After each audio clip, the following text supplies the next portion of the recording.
Good news for renters here on Valley of the Dolly. So if you have a second, please take a moment and like and subscribe. And to give you a big thank you, I'm going to show you a picture of Marcel. He's Bijan.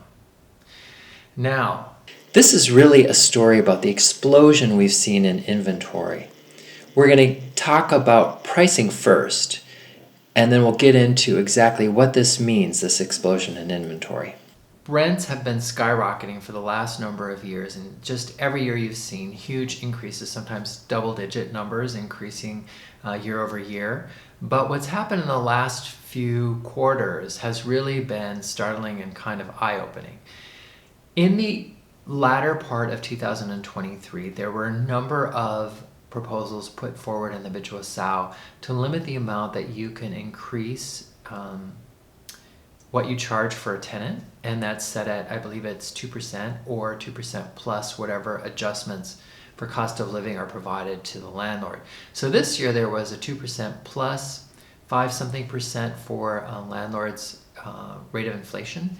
So it's about a 7% increase that people were able to charge their tenants. So you're not really seeing a decrease in these last quarters, and the numbers that are given here for the pricing really only go through the third quarter of 2023.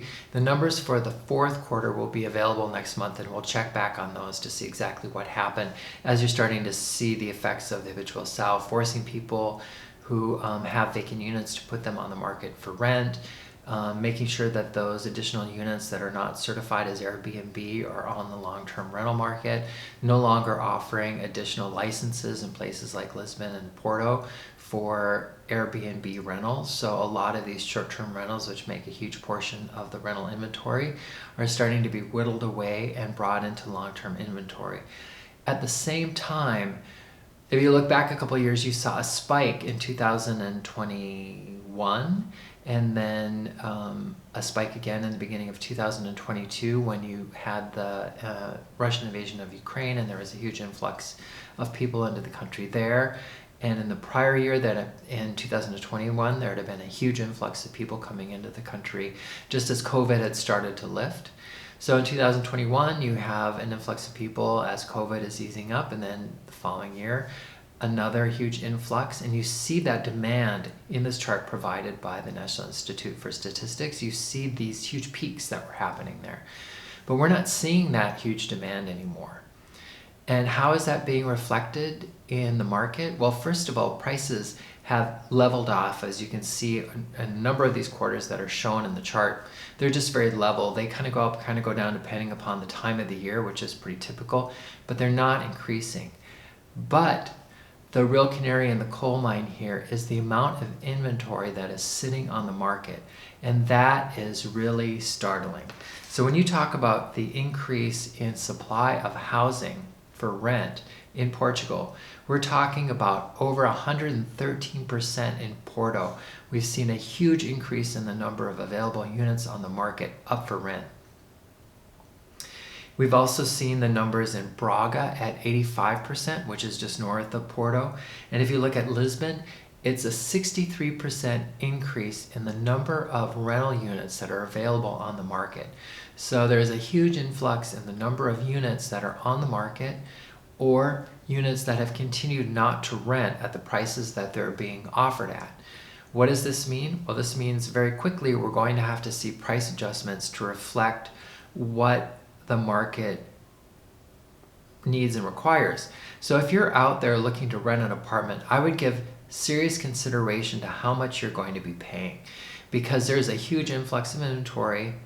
That means there's still competition for the best units, and you're always going to find that to be true.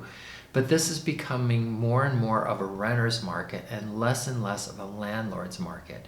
This will give you flexibility when it comes time to negotiate how long your lease is, how much you're going to be paying for that lease, whether or not you're going to be paying a set increase year over year. All of these things are going to become negotiable for you as you decide on where you want to live. And again, different locations inside of the cities can either be hot or cold in the market depending on where they're located. So they won't be spread out or dispersed completely evenly. You may have certain districts in Lisbon which continue to be really hot, and you may have other ones that may be really good choices to live in, where the demand is really just not that strong. So again, I just wanted to recap here. We're seeing a real sea change in the market for rentals in Portugal.